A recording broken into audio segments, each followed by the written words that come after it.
இந்த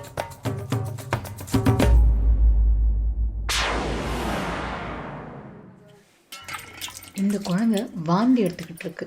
அது மட்டும் இல்லாம காலையில இருந்து லூஸ் மோஷனும் போகுது. அதோட அம்மா ரொம்ப பதட்டமா இருக்காங்க. அவங்களுக்கு என்ன செய்யறதுன்னே தெரியல.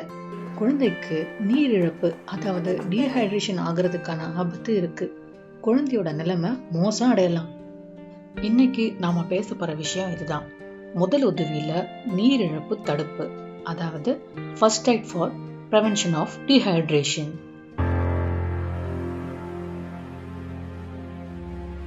நம்ம நாட்டுல 5 வயசுக்கும் கம்மியா இருக்க குழந்தைங்களுக்கு மரணத்துக்கான 2வது பெரிய காரணம் நீரிழப்பு தான்.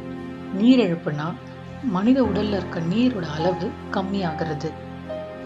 மனித உடம்புல கிட்டத்தட்ட 70%, அதாவது 70% நீர் தான் இருக்கு. உடம்போட சாதாரண செயல்பாடுகளுக்கு நீர் அவசியம். உடம்புல இருக்கிற நீர் இயல்பை விட குறைவா இருக்கும்போது அந்த நபர் நீரிழப்பு இருக்கிறதா சொல்லப்படுது. இது வாந்தி, வயிற்றுப்போக்கு இல்லைன்னா வேறு சில காரணங்களாலையும் உடம்புல இருக்கிற நீரை இழக்கலாம். நீரிழப்பு ஒரு தீவிர நிலை.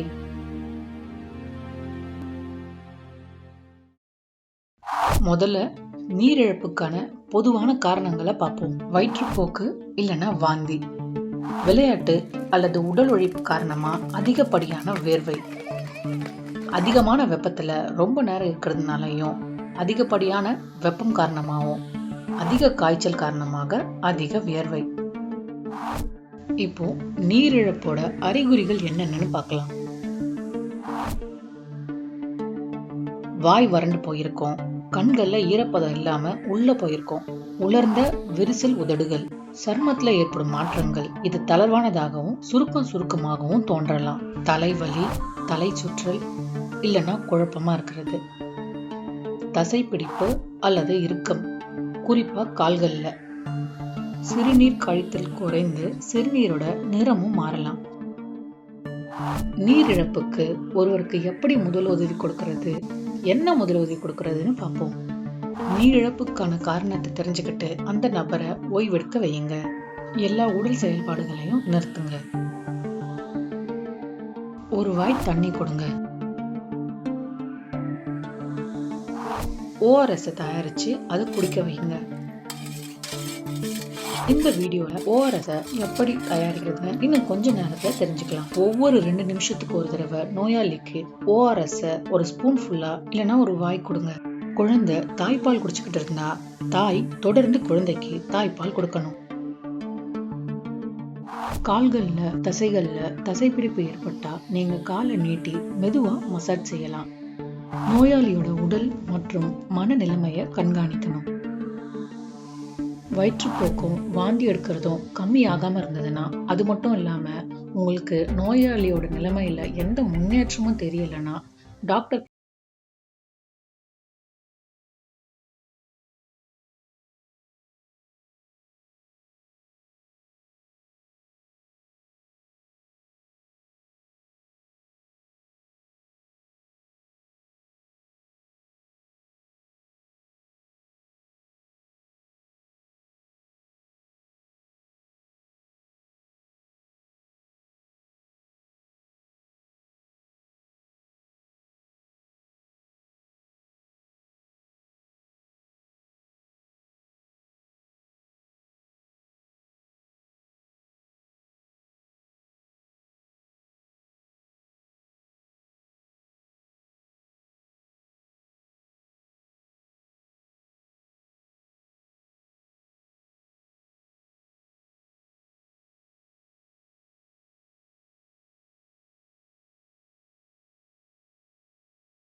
முறைகளை கடைபிடிங்க.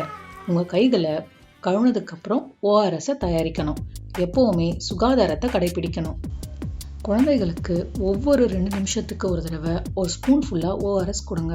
அந்த குழந்தை வாயால குடிக்க முடிஞ்சா ஒவ்வொரு 2 நிமிஷத்துக்கும் ஒரு வாய் கொடுங்க. குழந்தை வாந்தி எடுத்தா 10 நிமிஷம் நிறுத்திட்டு திரும்பவும் ORS கொடுங்க. டாக்டரோட ஆலோசனை இல்லாம எந்த மருந்தையும் எடுத்துக்க கூடாது. எப்பவுமே ஞாபகத்தில் வச்சுக்கோங்க, முதலுதவி உடனடி உதவிக்காக மட்டும்தான். மருத்துவ கவனிப்போட அதை பின்தொடர்வது அவசியம்.